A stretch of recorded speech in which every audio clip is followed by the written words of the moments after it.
We also have control over how the container backgrounds work. So I've scrolled up to the top of the page. Let's select this container by clicking on the container handle. And under the Style tab, the background type is set to classic. So we could make this just a simple color, but let's change the image by clicking on the image and choosing a new one. I'll upload something here again and select a file. Select again once that image uploads. And once that is changed, we can scroll down to see some important settings here. Position is especially important in cases like this. By default, the image will be positioned to center, but I kind of want some breathing room here between these elements and the background mountains in my image.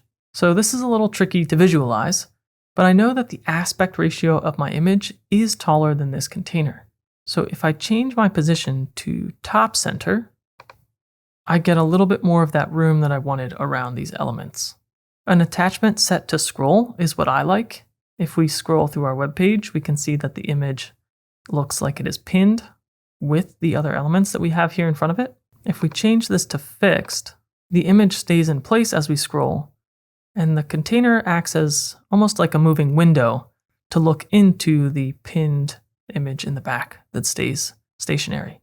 Setting the display size to cover is usually your best bet, but if I were to set this to contain, sometimes doing this is helpful to understand what your aspect ratio looks like. I'm going to change attachment back to scroll and stick with cover for display size.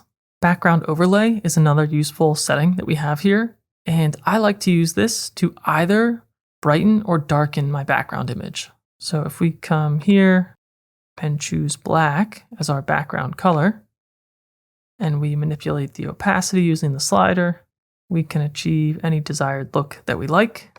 For this website though, I think using white and adjusting the opacity will help us increase the contrast, and this looks a little bit better to my eye. Elements like these headings and the button stands out better. If we go back up to background, there are other background types in addition to classic, which support images. Gradient allows us to choose two colors and adjust our look using the location slider for each color and the angle slider. We can see those here. Let's choose a color here, and you can see how color 1 interacts with color 2, and we can use location of color 1 and color 2 along with the angle to create this look. You can also add a video background using any YouTube video that you upload.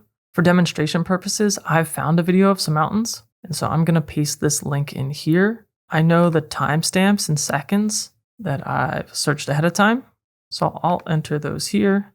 Then when I paste my link, it's going to go right to the section of this video that I've selected given these timestamps. If you do decide to go with the video background, this background fallback image is important, just in case the video doesn't load. Also, in this case, we probably would want to increase the opacity of our white layer here because this doesn't have the best contrast.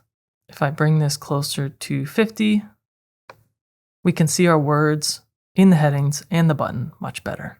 Finally, if we scroll up, we can change this background type to a slideshow.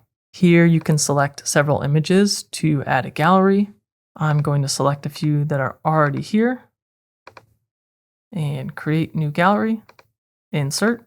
I'm going to close this warning for demonstration purposes, but we can keep these as an infinite loop. To better show this for demonstration, we could shorten the duration here so that these images change out faster. We can also adjust the transition effect and duration if you'd like. But for now, I really prefer the classic background type, so we'll stick with this.